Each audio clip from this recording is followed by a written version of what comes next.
Charles Haley. You're listening to Nothing But Niners. This is Kyle Juszczyk, and you're listening to Nothing But Niners. So now they've got to start from deep in their end of the field, and Garrison Hurst takes advantage of it. He takes the handoff, sweeps to his right, gets to the 20. He's at the 30, needs to cut in. He comes back up the right sideline, breaks the third tackle, comes down to the 30. He's down to the 20. He's down to the 10. He's down to the 5. He's into the end zone. Touchdown! Touchdown! 49ers! 96-yard run from scrimmage. Garrison Hurst breaking tackle after tackle, swings down the sideline. Throws off bodies like clothes after a marathon. Young, back to throw. In trouble, he's going to be sacked. No, gets away. He runs, gets away again, goes to the 40, gets away again, to the 35, cuts back at the 30, to the 20, the 50, the 10. He died. Touchdown, 49ers. Third down, Alex takes the snap. Alex looking down in post, and it's good. Touchdown! Touchdown, 49ers! It is second down. Ryan takes the snap, throws the slant to the left side. It's Russell intercepted. The 49ers pick it, and Navarro Bowman is redemption. Navarro Bowman running it all the way for the touchdown. No greater redemption. San Francisco 49ers. We can do whatever we want. Click, click, boom. What's going on, faithfuls? It's your boy Mike from Nothing But Niners Crew, and guys, we are here to bring you another fun-filled episode. Happy weekend, guys. It is game day eve for a lot of you people out there. It's Saturday, and the Niners take on the Houston Texans tomorrow, man. It's going to be a fun game, but we missed a lot this week, man. It's been a very, very busy week. I am home alone with the kids. The wife is out taking care of her ailing father, but Pop Bruce is going to be just fine. He just had a bad reaction to something that he took. And, woo! But it's going to take a couple of days for my man to get back on his feet, literally. But we're going to be okay, man. So shout out to everybody that's out there right now. This is live on Patreon. So I want to thank you all for checking this out, first and foremost, right? The Patreon community, my Patreonians, man. Make some noise for yourselves. Yeah. Drop a bomb for yourselves, man. Shout out to the Patreonians out there. Y'all are fantastic. Y'all are great. Okay, I appreciate and love every single one of y'all. All right. And then this will go out to this is for the top tier right now at the Patreon community. Then it's going to go out to the rest of the Patreon community. And then it's going to make its way to our members. And then it's going to make its way to our standard subscribers on the YouTube page. So if you want to become a member of the Patreon community, click that link right there below, patreon.com/NB9ERS. In case you didn't know, that stands for Nothing But Niners. All right, I got to find the drops for my babies were doing that, man. Oh, that's some of my favorite stuff in the world, man. I had all three of my kids. At the time, it was three of them. Nothing but Niners. My son and my two oldest daughters. Oh, man, like it still gets me in my heart, man. So anyhow, I'm not going to run through a whole bunch of formalities, but if this is your first time here on the YouTube page, hit that like button, subscribe, turn on your notifications, make sure you know exactly when we are going live. Also, I learned something from Mr. Wayne Breezy himself. A lot of people have hit me up and said, Mike, I did not know you guys were going live. I don't understand. I have my notifications on. Apparently, there is a setting inside of the notifications where you have to turn it on for all things. And if you have just the general notifications on, it'll just show you what you want. What they want. It's like our most popular videos or some crazy nonsense like that. So, get past all that. Make sure you have it turned to all so you know when we're going live at all times, okay? And there's Facebook, Instagram, and Twitch. It's Nothing But Niners. There's also Snapchat and X. That's Nothing But 9ERS. All right, so that's it, man. Today's episode, we are going to be assessing pressers, and we got a lot of them to get to, so I don't want to waste any time. I want to go ahead and get right to them. So let me take this frame off of the screen here. All right, let's go ahead and bring our head coach, Kyle Shizahanahan, to the stage. All right, boom. There he's on. I'm going to take him off of mute. All right, ladies and gentlemen, let's hear what head coach Kyle Shanahan has to say. All right, we're going to start here. Then we're going to go to Robert Saleh. We're going to go to Clay Kubiak, and then we're going to hear from a couple of players as well. Like I said, we got a long one here for you, so let's go. All right, guys. Injuries for the game. Bryce Huff will be out. Brendel out. Yetur out. Ricky out. Purdy out. Spencer Burford will be questionable. Gifford will be questionable. And Demo will be questionable. All right, let's just go ahead and get that out the way. We did not expect Brock Purdy to play. We didn't expect Ricky Pearsall to play. Yetur Gross-Matos is always just seems to be out. I would love to see how many games he's actually played. I feel like he spends more time off of the field than actually on the field. And that's not a shot at him. It's just how I feel. I feel like the only time we're really saying his name is when he's out. Or during a game, it's like, let's go YGM. But I feel like that's only happened like 5 times in the last 2 years. So I don't know. And then Brindle is also out. Those are the names that are out. So you got Ricky Pearsall, Brock Purdy, YGM, Jake Brindle. We knew that. The Luke Gifford one is questionable. I'm thinking that this could be an opportunity for Nick Martin to step up in special teams and a snap or two on defense. And who was the other questionable person? He said, Diamador Lenore. Normally this would worry me, but the football gods have been answering the 49ers prayers in such a weird and peculiar way this year. Let me change my background, man. I want there to be more black. They've been answering our praise in such a strange and peculiar and curious way this year that I'm starting to think that all things are actually coming together for us. We're about to go up against a team in Houston that don't have their wide receiver 1. They don't have their wide receiver 2. So they're going to be out there running 3, 4, and 5. And guess which corners they would be going against in the event that Diamador Lenore is not out there. You guessed it, 3, 4, and 5. We've got Luter. We've got Green. Our whole secondary is actually healthy. And then there's the questionable Diamador Lenore. I think this is going to work out. I do. Normally, I would be afraid. I would be scared. And you guys have heard my thoughts before on, hey, don't rush this guy back because we don't really need to win this game. Well, here we are at another AFC opponent. We've already got 5 wins. Is it the end of the world if we fall to 5-3? I don't think so. I think half of the NFC West is going to be 5-3 after this week. The question is, can we be one of those teams that are 6-2? That's what we want, but I do think that half of the NFC West is going to be 5-3 after this week. So, anyways, let's go ahead and get to it. I spent way too much time on that to be the first, not even question. All right. Yetur out, Ricky out, Purdy out. Spencer Burford will be questionable. Gifford will be questionable, and Demo will be questionable. Go ahead. Will Brock make the trip? Yes. Mm-hmm.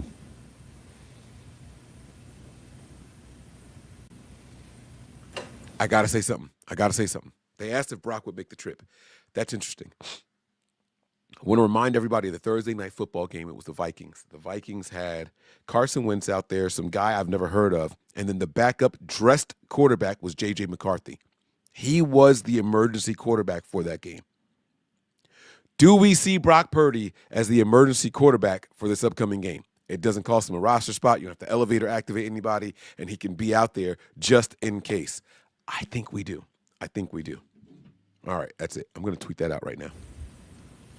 Why would he make it this time as opposed to the last one? Shorter flight, or was it? Just 2 weeks better.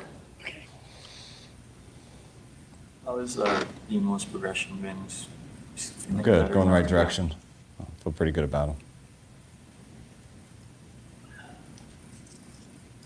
The NFL sent out something today with the NFLPA regarding the NBA gambling thing to kind of remind NFL players about what they can and can't do. Is that something you address with them, or does somebody else take care of that? No, I don't address that with them. We got too much other stuff to worry about. Hopefully, I don't have time to do that stuff right now. But you asked if they sent something out.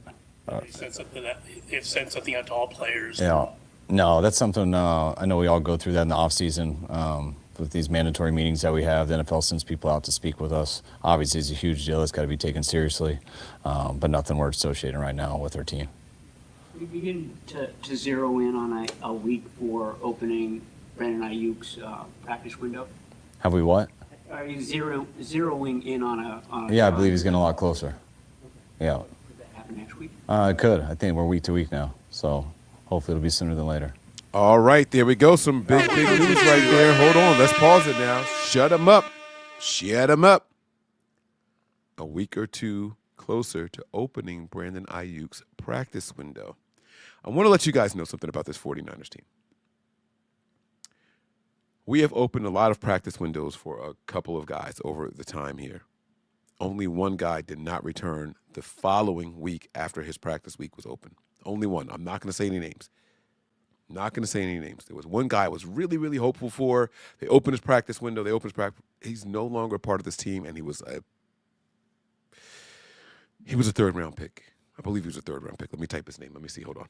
I believe he was a third-round pick. I could be wrong. He could have actually been a fourth-round pick. Let me just double-check really quick. Hold on. And I'm not going to say it as I type it because I don't want to give it away. But they opened this guy's window, and he never came back. And I was really, really, really upset. Like, really. He's on IR right now currently. He is still in the NFL if you want to count it. And this guy was a second-round pick. Why do I always feel like this guy was a third-round pick? Man, we spent a lot on this guy and didn't get shit for it. Like, anything at all. Like, holy shit. We didn't get anything for this guy.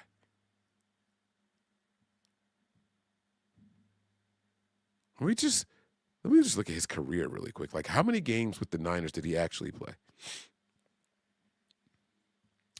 There's something in my heart, something in my heart, something in my, ooh, you got me hooked on you. Let me see, career game logs. This can't be his game logs. He didn't play so many games with the Niners. 1, 2, 3, 4, 5, 6, 7, 8. 2, 3, 4, 5, 6, 7, 8. Did he? There's no way he played as many games with the Niners. I don't believe this. This can't be right. I mean, it says he played 23 games with the Niners. So, I mean, even that's a low number considering that you were a second-round pick. So, anyways, all right, I'm not going to stay on it. Let me get up off of that. My bad. All right, here we go. Last week you used 48. The fact that Warner wore 48 is maybe a little motivation for the guys. What went into that, and what goes into your speeches, I guess, Saturday? What's the theme generally? I mean, what went into 48 was just I was showing film on Fred, and he was wearing 48. So, like, I didn't think anything of the number. I pointed out how different he looked, and it wasn't just the number. It was just how a lot of these guys look as rookies and then how they look now, just from the lack of dreads, the lack of before the play started, he didn't look as good of a player, and now he looks unbelievable before the play starts, during the play, and after the play. Was kind of the point of it. But all, like, when you say Saturday night meetings or speeches or whatever, they're all whatever I think we need at the moment. Sometimes I got nothing, and usually, like, I have a routine on Saturdays. Usually I'll sit and watch the games from the week before. I'll watch the offense, and I'll watch the defense, and I'll watch the special teams. And usually by the time, if I don't have anything then, I rewatch the practice. And usually by the time that's over, I know exactly what I feel we need to hear and what I want to say. And but sometimes it's not always a fun process. It's definitely not something I just plan out. It's something I always try to find what I think we need. How many coordinators would you say are, like, to the level of Robert, who has come in and done amazingly well with the group that was really new, a lot of rookies, and then also dealing with a ton of injuries early on the season? I mean, I don't know. I can't really answer that way, like the number of guys and stuff. I know Robert's as good of a D coordinator as I've ever been around, as good of one as I've ever gone against. But I can't speak for everyone else. I haven't worked with everybody and haven't gone against everyone. Right. Like, so what sometimes going against someone doesn't always tell the whole story.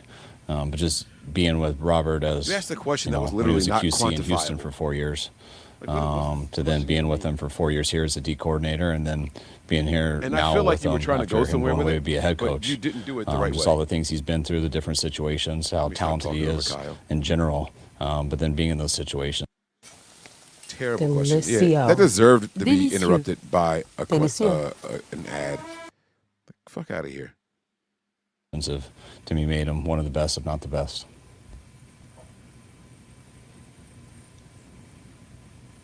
It's good.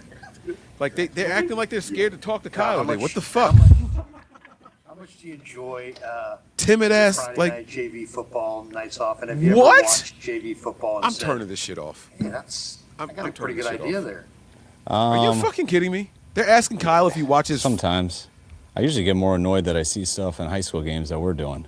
I start to realize, like, man, they're doing it here now too. Like everyone's phone shows everything now.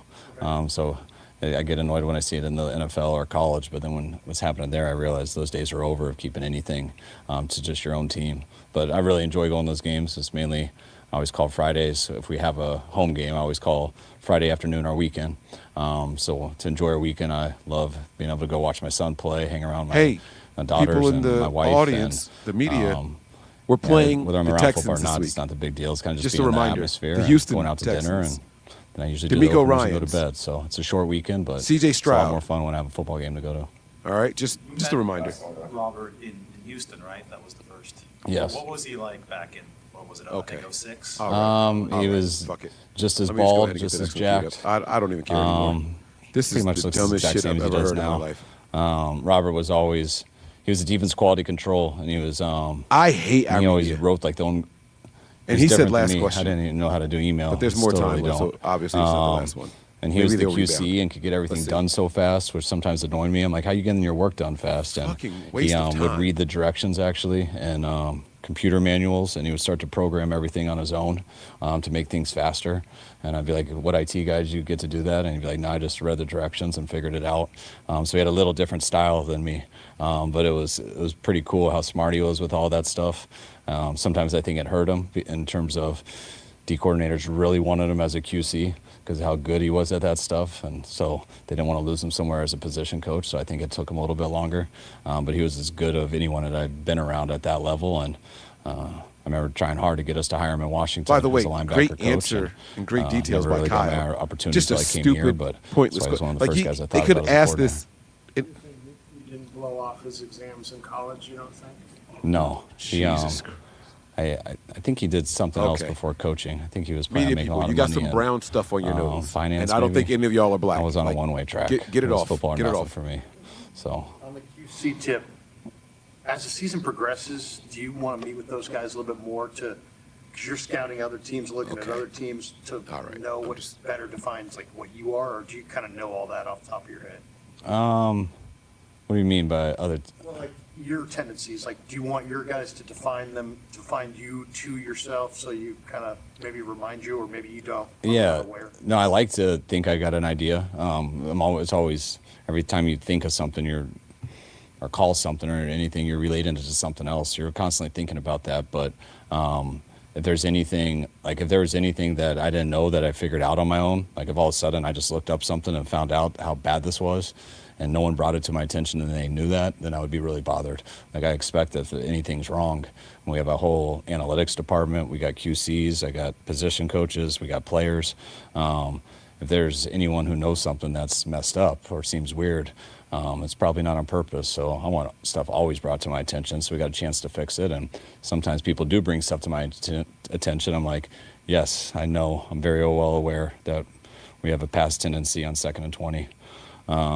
Things like that. And some things you're like, all right, that was good, or no, I'm aware, and you can move on. But you want to make sure that no one's ever afraid to tell you something. It's because you need everyone looking out after you, because you get lost in stuff a lot as a position coach, a coordinator, or as a head coach.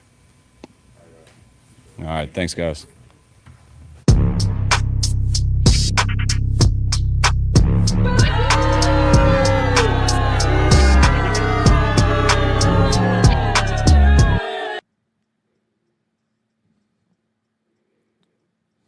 I'm sorry, guys.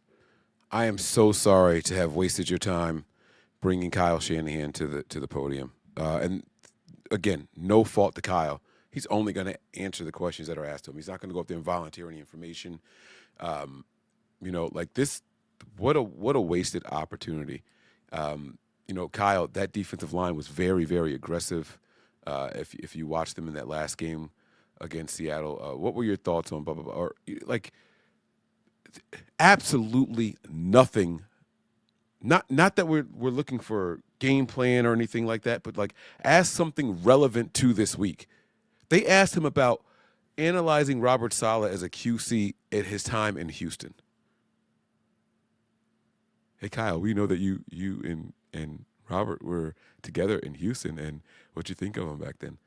Like, these are questions that were literally asked when Kyle was here the first time in 2017. They asked these questions already.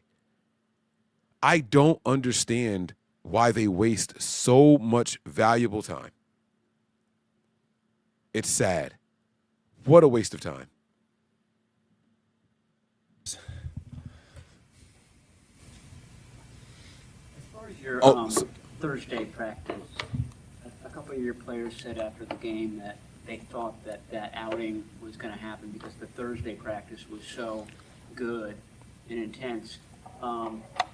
Two questions. Did you kind of sense that from the Thursday practice? And then the 49ers Thursday practice in general, is that more intense than other places you've been? How did you run your Thursday practice in New York? We were similar. I will say Thursday's practice, last Thursday was a very physical practice. And so it was probably a little more than what we normally would be. Even for here, I thought the guys got after it, and there was, I thought today's Thursday practice was really good. So, but yeah, usually, and I don't want to speak for the entire league, but usually Thursday's work day. It's you put your pads on, you get and you hone in on all the details that you installed on Wednesday, lock in your third down game plan, and but usually league-wide Thursday's your big work day. What struck you about D'Amico Ryans in 2017 when you got here and he was a quality control guy? Well, first I was there. We're for back to quality control D'Amico. questions. He's different. Gotta love it because we haven't heard this before. He ended up being defensive rookie of the year, right? Okay, come on. Here we go. I remember we initially had him at will linebacker, and then something happened during OTAs. He slid in the mic, and that was the last. That was the last of it for him. The rest is history. But incredible mind. What makes him special to me is that he has an incredible amount of humility in terms of. He knows he doesn't have the answers. He's willing to ask the right questions, and he is incredibly smart and will learn. He can evolve, he can adapt, and he's a great communicator, and people gravitate towards him. He's a elite human, elite father, elite man. He's all of it. So he's we knew that from when we drafted him, and obviously he stayed true to himself as he got bigger and bigger. You guys only allowed 10. You only allowed 10 points in your first game without Fred Warner. How did you pull that off? Good players. These young men. Now, this question, hold on, let's pause this. I know it's a young group, but they're all excited. I thought Kyle did a great job with messaging last week. And good question. I like this question for a couple of different reasons. I'm going to rewind it. This was a good question. Now, this goes into some of the game planning and all that, so he's going to be vague with it, but it's like no one expected you guys to hold anybody to just 10 points without Fred Warner, without Nick Bosa. Like that. This is a good question. How'd you do it? And he could have just been vague. Good players, right? But this is a good question. This is a good starting point for the press conference here. This is how it should have started, right? Like we all know the history between D'Amico and Robert Saleh and Shanahan and D'Amico. Like we know the history there between the three of them already. We know that. This has been well established. Like this is what it's supposed to be about right here. Now we're turning the page to the Houston Texans. It starts with what you did last week on defense, and can you carry that forward? All right, let's go. You only allowed 10 points in your first game without Fred Warner. How did you pull that off? Good players. These young men, I know it's a young group, but they're all excited. I thought Kyle did a great job with messaging last week, and it's a tremendous opportunity for everyone. We talked about it on here, like it's, before Fred was Patrick Willis, and Navarro Bowman, and before them was Ken Norton Jr. and all those other great linebackers, and it's Tatum's opportunity. Before D. Winters was Dre Greenlaw, so there's always an opportunity for somebody to step into the shoes that have been there for a while, and I thought our guys did a great job taking advantage of their opportunities on Sunday night. Speaking of guys stepping up, not necessarily the case, we don't know that to be the case, but Jim out of practice yesterday, on the practice field today, but in recovery, if he's not able to go on Sunday, how do you kind of feel that for him? Yeah, he's much better. If he can't go, obviously those would be big shoes to fill. But Come on. No different than everybody else. It'd be a great opportunity for somebody else to step into those shoes and play well. Thought Luter did a great job last week stepping in for Ronaldo when he was knocked out of the game. And this league is about opportunity. Like I said, you have your superstars, right? The ones who they're just different. You do have the Bosas of the world and guys that transcend coaching, if you will. There's nothing you can say to those guys. They're just special. But then from there, you got this. The rest of the league to me is A to Z, and it's separated by a gap that's about that big. They're all special athletes. They all have abilities that are out of this world, and some of them just need an opportunity. That's the only thing separating A from Z is an opportunity. And so if someone gets an opportunity, you hope they take advantage of it. Phenomenal question. And this, I wanted to flash back a couple of years ago when we had Eric Crocker on the show. And, Eric was talking about his time with the Jets. And he said that there were other corners that were better than some first-round draft picks, but they didn't get the opportunities because of where they were drafted and roster politics and things of that nature. And it is fantastic to hear a defensive coordinator echo those same sentiments, right? A lot of times people just need to get a chance. And for whatever reason, whether it be health and all, they just never get on the field. It's not that these guys aren't good. The NFL is full of really, really good players, but they just don't get a chance to get out there and show that they're really good, right? And even really good players have bad games. Sometimes multiple bad games in a season. And what happens if you do get that opportunity in your first 2 or 3 games in a row or those bad games? Does that mean you never deserve another chance? And so that's why I like seeing players that may not make our roster go other places and try to get their chances and all. So great question. You're not going to get a whole lot out of how do you fill Diamondor Lenoir's shoes, right? You're not going to say, oh, well, this guy's going to be the next guy because now the opposing team is going to go out and look at the film on that person. But next man up is the answer overall. But I like how Robert Saleh said that from A to Z and then how small of a margin of difference it is. Sometimes you just need the opportunity. Great question. Just mentioned Luter. Between him and Lucas and Demo, particularly in the run game the other night, how did you think that they impacted the game and the way they were physical in that? All of them did. You can throw Pinnock in that too, because there was a lot of big nickel that we played in that game. Gifford came in and we played base, so we kept mixing up the personnel for them and with regards to their run groupings, and I thought everybody did a really nice job being gap disciplined. I thought the D-line really got after it, and just got to go do it again. That dynamic that you talked about when people get their opportunity, those guys have seemed to excel here. Is there a climate here that might be different than other places that allows them to kind of continue to Another really good question. When they're needed, they go and perform? Yeah, a couple things. One, is it the system? And I do think it always starts at the top, and then you talk Coaching about Kyle and his messaging and John and the type of player that we bring in year in and year out, and they're made of the right stuff. But, the other part to this is continuity. These systems have been in place for how many years has he been here now? 8, 9? Yeah, for 9 years. So there's veterans teaching young guys, and so there's an acceleration in terms of development. And it gives these young guys a chance to move along faster than it would be if you're trying to install a whole new program every 2 or 3 years. And I think that's one of the forgotten arts of football. I mean, it's the ultimate team game, and developing these young men, developing coaches, developing players is a huge part of it. And it's kind of been thrown off to the side in terms of for the sake of change, So I would say it starts at the top. Continuity, Kyle's messaging, all of it gives our guys a really good chance to excel when they do get their opportunity. Robert, the Texans have struggled offensively on the stats, watching them Monday night trying to deal with the Seahawks defensive line.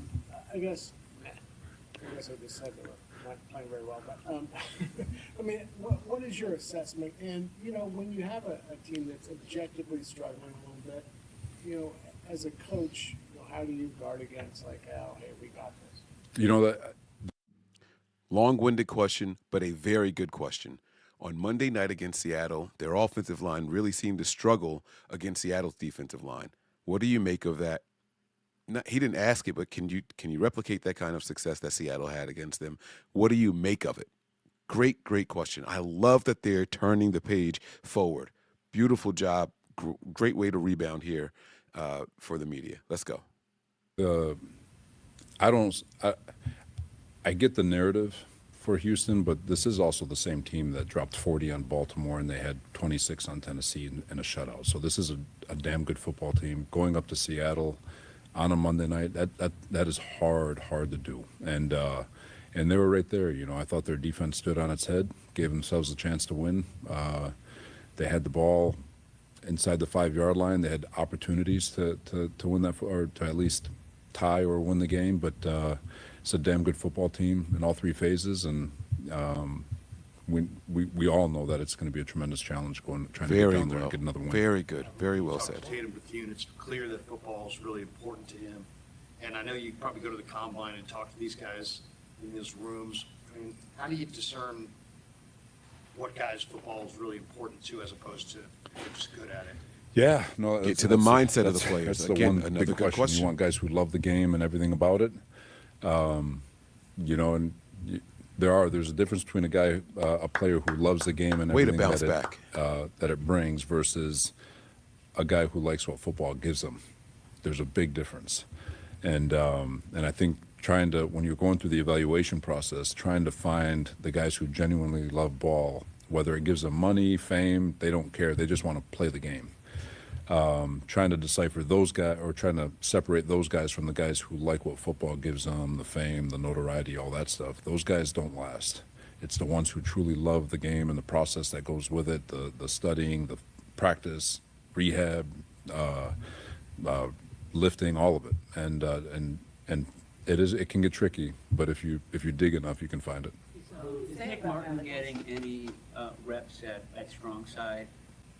Or is it still just The Will and Sam are very similar, but he's mostly Will linebacker.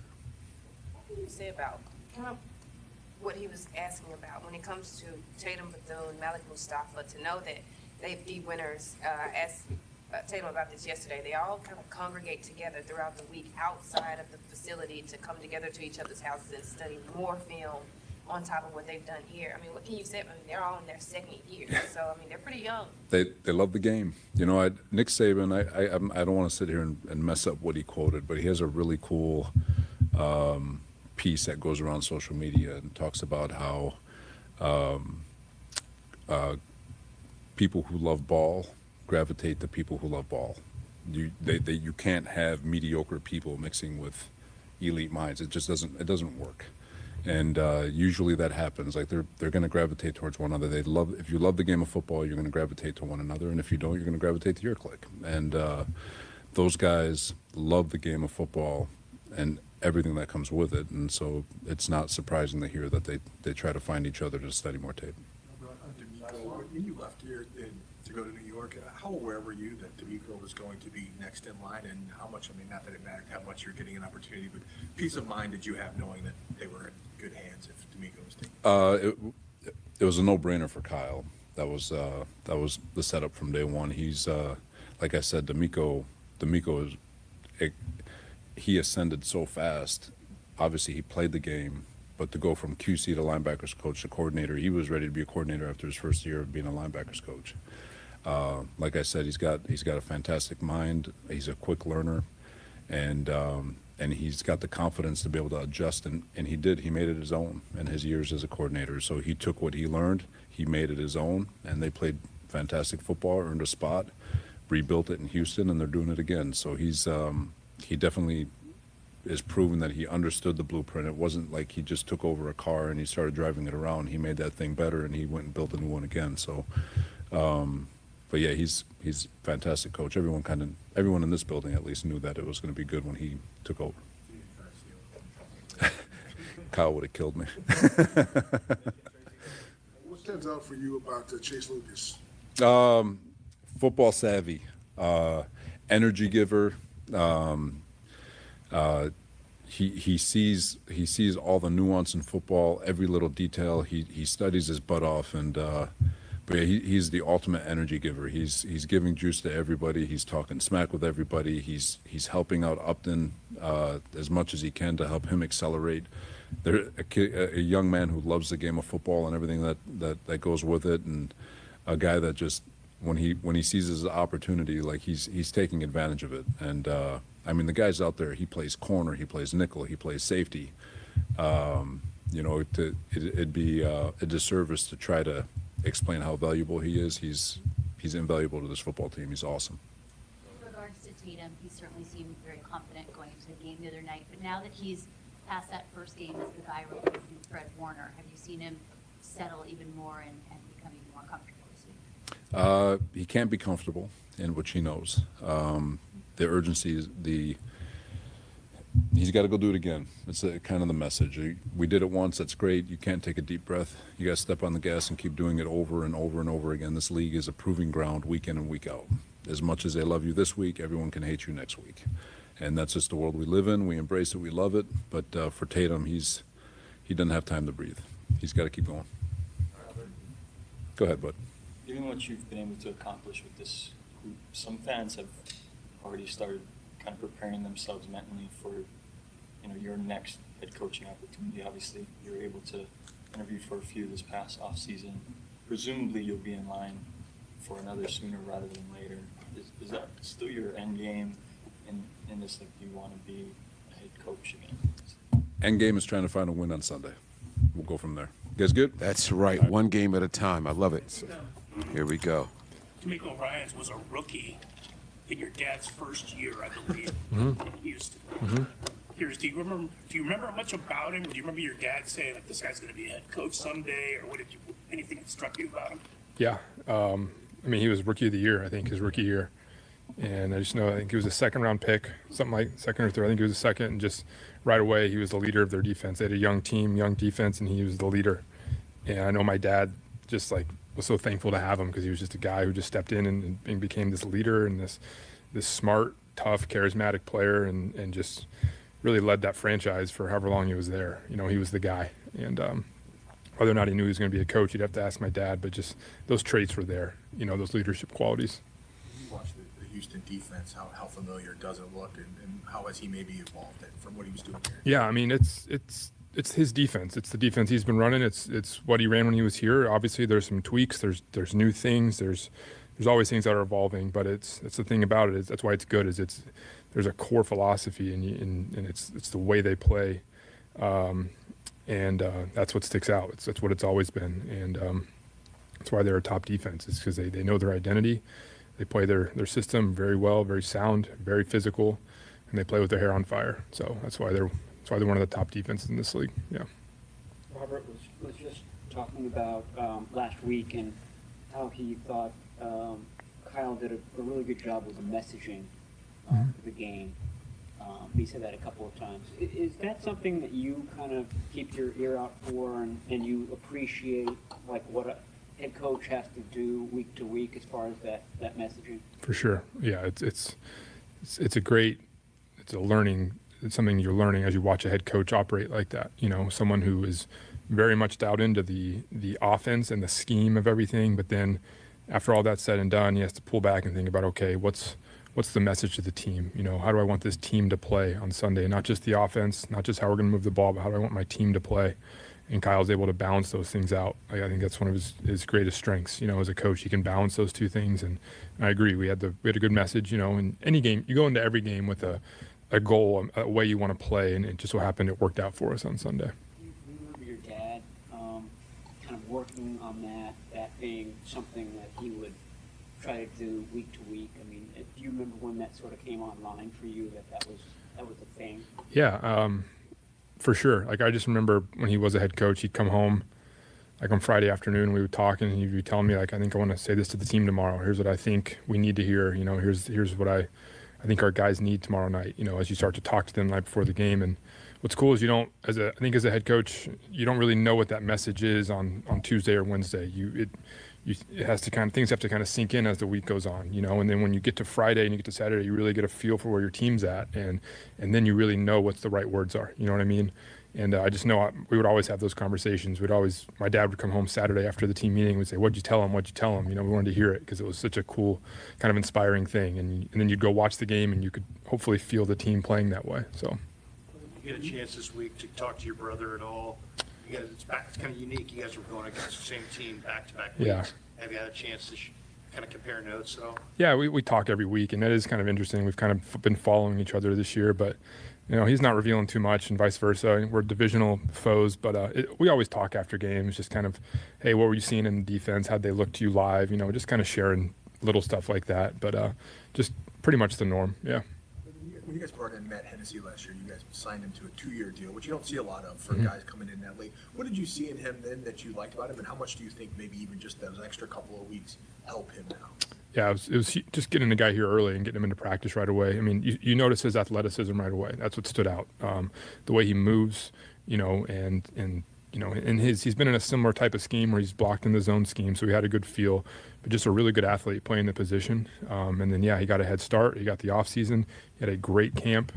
Loved the way he got better in camp. And so, we expect him to step in there and play good football for us. So. What kind of adjustment is that for Mac or whoever just with a new It's always a little bit of an adjustment. You're talking about, cadence and just timing of things. There's some communication, but at the end of the day, there's trust. We think Matt's going to go in there and play good, just like Jake did, and we'll be rolling.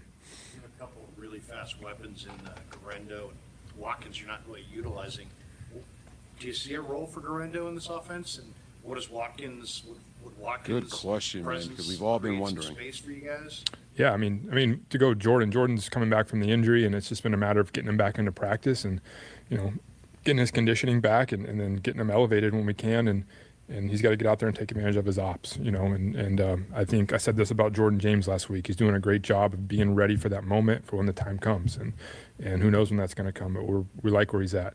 And then who's Isaac, right? Yeah, there's definitely a role for Isaac, and he's got great speed. He does great things in the pass game. It's the way we've used our backs. It's been Christian and Brian, and I think Isaac's doing everything he has to do in practice to be ready for when we need him, and that can come up with injury. That can come up any time in the game. But he's been doing a good job. So, yeah. Thanks, guys. Appreciate it. All right. Time to start hearing from some players now. Let's keep the party going here. All right. Mac Jones is up next. Here we go, baby. Good questions. Good answers as well. All right. But this is the next one. Here we go. All right. How y'all doing? Good. What have you seen from the Houston Texans defense so far, looking at film? Yeah, they're really, really good. Top defense in the league. Great front, great linebackers, and really solid secondary. So they play together. They've played a lot of football together, to be honest, and really talented group, well coached, and definitely have a big challenge on Sunday. You go out there to training camp here and seeing solid defense and then watching them on tape. Do you see just schematic similarities? Is there anything you can draw from that at all? Yeah, a little bit. I think both have kind of done some different things. Like every coach that has a tree, people do their own things, but they're very sound, like I said, and definitely going to be a huge challenge, and they're very, very sound. It seems like this offense is designed to take advantage of linebackers. Does that jump out to you when a team has a really good linebacking core? And is that one of the things that jump out? Yeah, about them, for sure. Yeah, they have elite linebackers, and they have guys who have seen our type of offense a lot, so they kind of know what we're doing and what we're not doing. So just got to be, see them on each play, and they're going to make some plays. It's a really talented group, like I said, so definitely have our work cut out for us. The season's gone on. Have you seen any change at all in Brock in terms of frustration or whatever? Is he the same even-keeled, even-tempered guy that we've seen for 3 years here? Yeah, I would say so. I don't see him being a guy that changes a lot. How's he supposed to know what Brock looked like? Just comes to work and does his thing, and he's been a great help to me, so that's all I can speak on that.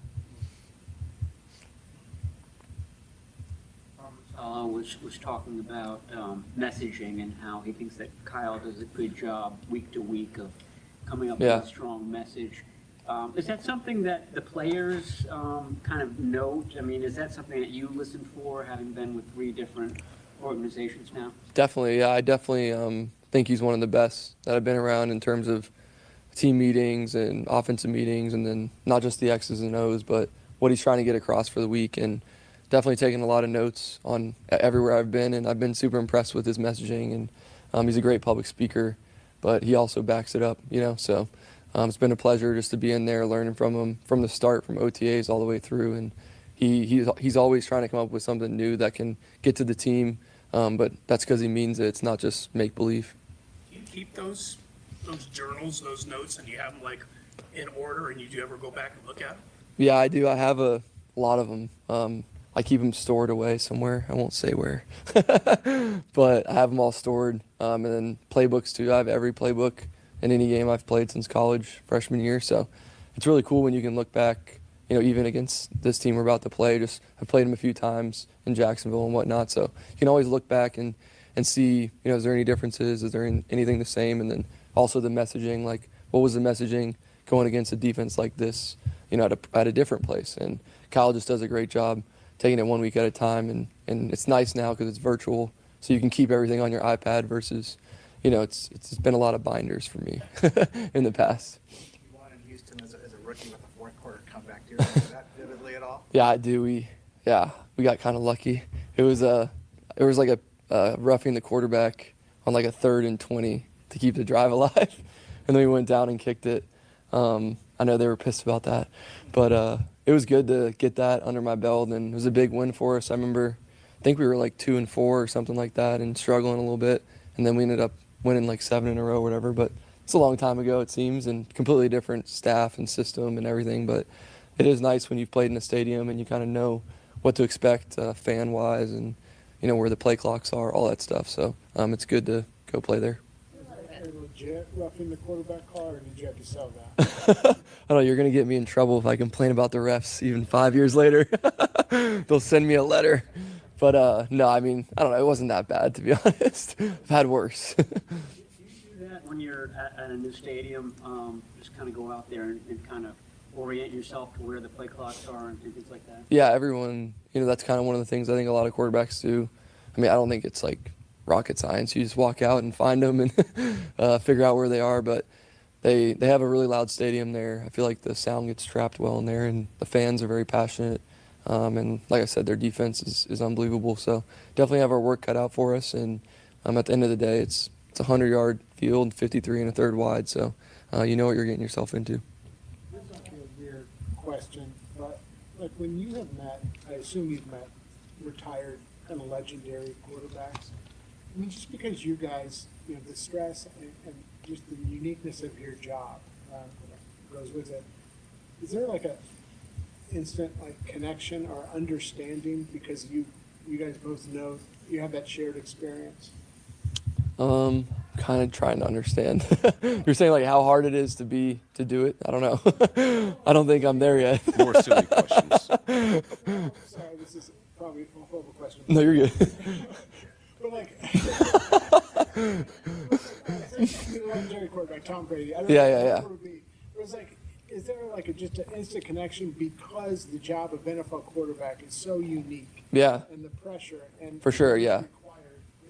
You kind of, not to say you're necessarily, hey, I'm relating to this Hall of Famer. Got you. On that level, but there's just an understanding. Yeah, no, I know what you're saying. I respect anybody who's at the top of their field, and for me, whether that's an athlete or an actor or whatever, I want to learn, figure out what they've done to be successful, to be honest. And I've been fortunate to not only watch but talk to a lot of really good quarterbacks that have played, and every year I'm trying to learn something new and add it to my game or whatever. So yeah, it's really cool. When you're a kid, you're looking up to those people, and then maybe when you're in the NFL, you at least get a chance to talk to them and learn from them, and whether that's how do you deal with an injury or what about this defensive coordinator. So it's pretty cool just to talk ball when you get a chance. Usually it's in the off season. Okay, thank you. All right. And now we're going to hear from none other than George Kittle. All right. So not much to take away from there, just some confusing questions, but that's part of the game. It's kind of what you got to go with. So let's hear from George and see what he's got to say.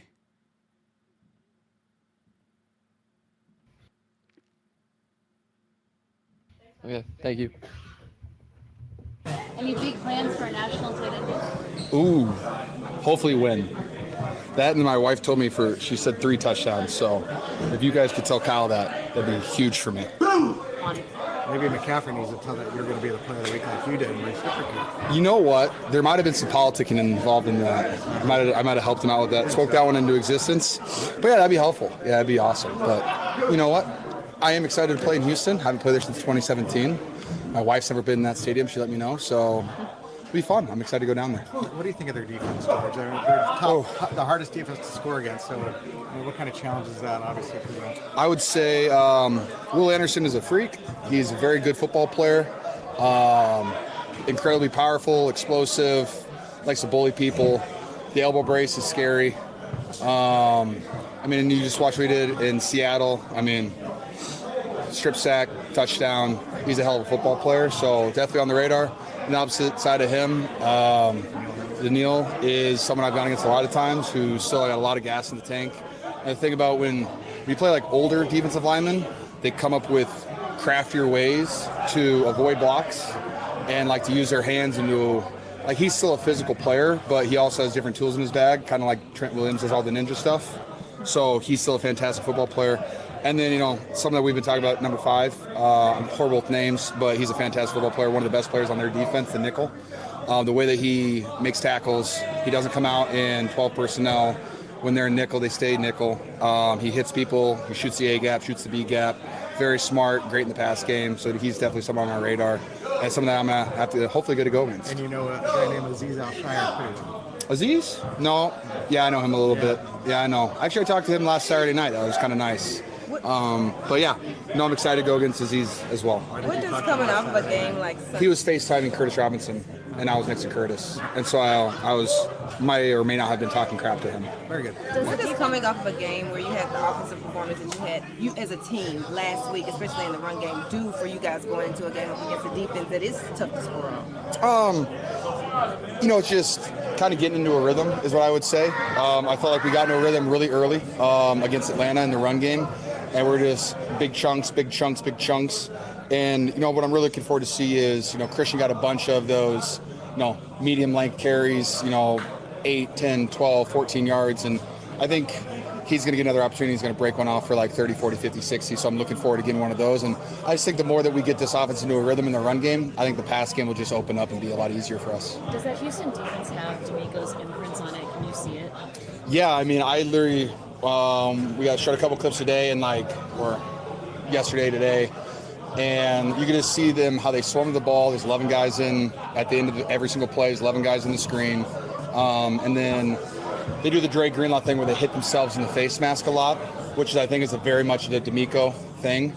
So, yes, they have, the D'Amico blueprint for my scene, and they fly around, they hit people. They don't back down from anything. They want to hit you hard. And I mean, I'm just really looking forward to the Kyle Shanahan, Robert Saleh versus D'Amico game. It'll be fun. Sunday was the most power you guys have run in a minute. It's been a minute, maybe yeah. Since 2019 Pittsburgh. That's a great memory, yeah. Probably. From your perspective, is that a little more fun? I know you've talked about moving a guy from point A to point B. Power is fantastic. It's God's play. It's it's buckle up, be more physical than the guy across from you. I love gap scheme. It's really fun to do, and Atlanta was kind of primed for it. They were really fast, athletic defensive line, but they don't have a Vita Vea out there, and so when you can move those guys a little bit easier, it makes gap scheme significantly easier. Got the linebackers running. How Kyle does all the motions and stuff like that too. Gets backers' eyes off just a little bit, slows them down, allows us to punch a hip, roll out a backer, and then Christian just one-on-one with safeties all day. 2019, you ended up going crazy with the zone runs down. Good questions so far. These were worth. The gap stuff early in the season. Never mind. I'll wait. Help set that up just because you attack defenses in multiple different ways. In 2019? Yeah.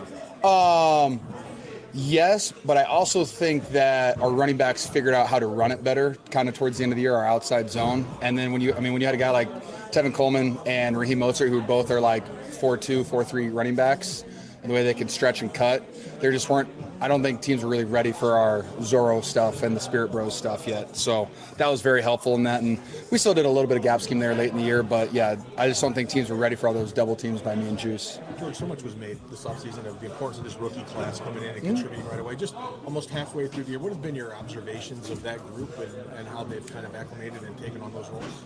Well, our 7th-round draft pick from Iowa is doing a pretty good job. He's filled in since week 2, and I think he's done a solid job. I like him, too, because he asks questions and he listens and he takes coaching really well. Stereotypical Iowa guy, it's pretty boring. I think Mike Hill's done a fantastic job.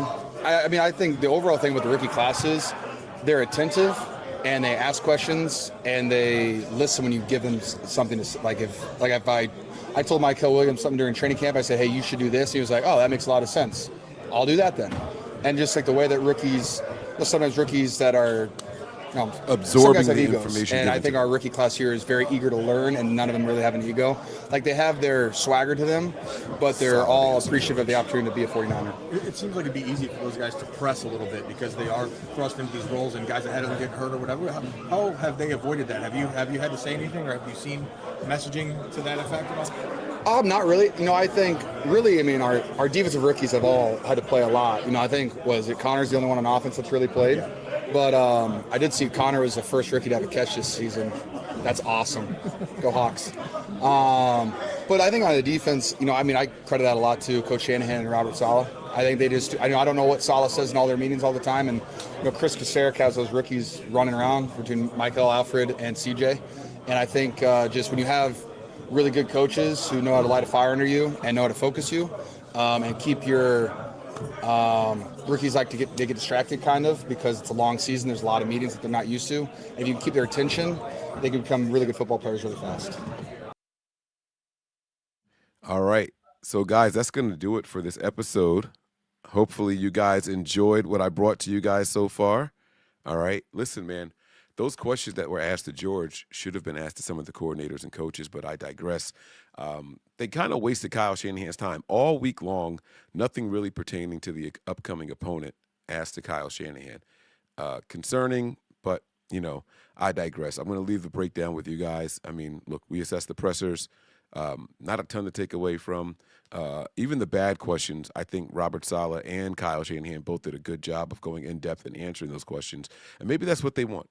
I don't know what they try to prep the media on before going into these pressers. Like, don't ask me questions about game plan. Maybe that's like giving out to them. But I don't know. Either way, they should ask better questions, especially the head coach Kyle Shanahan, and about the upcoming opponent, not about when you met D'Amico Ryans in 2007 and shit like that. Like, those are waste of time, but they do it anyway, so it is what it is. I'm going to leave you guys with that. Hopefully you guys enjoyed. Make sure you guys go over and subscribe to the Patreon page, patreon.com/NB9ERS. I hope you guys enjoyed today's episode. I enjoyed bringing it to you. I can do this all day. I have no problem doing it. And again, that's going to do it. All right. You guys take care of yourselves. And I will see you all on Sunday for the pregame shows, the halftime show, and the overreaction show. I got a feeling we are going to be taking some victory shots. All right. All right. That's it. Prepare for glory, anticipate pain, but always remain faithful. Peace. So now they've got to start from deep in their end of the field, and Garrison Hurst takes advantage of it. He takes the... My bad. Wrong one. We all gas, no brakes, pumped up, no fakes. We spinning, we winning, we high stakes. We never miss, we all makes. Look at us dudes trying to prove, bringing you news with nothing to lose. Mike, Nick, Tony, Wayne, Method Man, we bring the pain. Hey, see, I'ma confess it. We under the pressure. If you looking to find us, them nothing but Niners. Nothing but Niners. We nothing